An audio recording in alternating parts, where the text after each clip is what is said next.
Well, it's flat out frigid here in New Hampshire. The wicked weather stretching from New Mexico all up the eastern seaboard. North Carolina's governor declaring a state of emergency. A storm yesterday dumping as much as 5 inches of snow. And in North Carolina, that's a lot and difficult to deal with.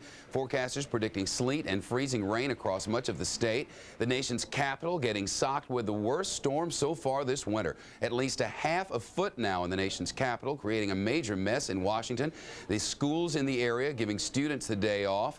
Down in Georgia, at least northern Georgia, similar situation with snow falling right now. Schools are closed in many cases and power outages are starting to be reported by the thousands. A winter storm warning in effect for Washington through tomorrow. And you are looking live in Manchester, New Hampshire, where we're starting to get some cloudy skies for the first time in a couple of days. There's snow on the ground, but it's been around since Fluff was a kitten as the winters stay pretty cold. The question is how much snow for voters in the nation's first in the nation primary.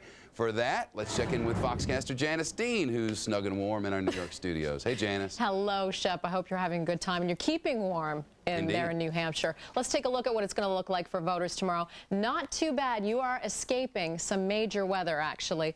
So a cold day, absolutely, in New Hampshire.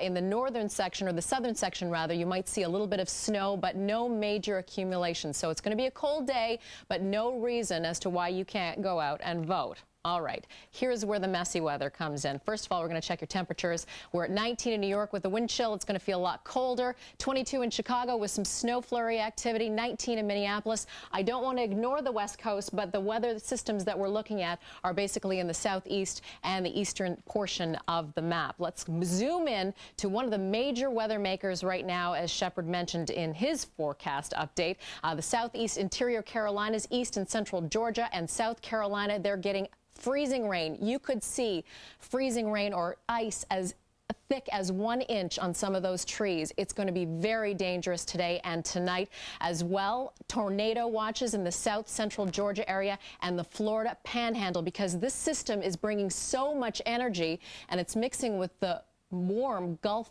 Coast moisture, and that could produce some tornadoes. So we've got tornado watches in that neighborhood. Over the Midwest, we've got snow, of course, stretching from Minneapolis to Oklahoma City, and we could see as much as 6 inches in Minneapolis.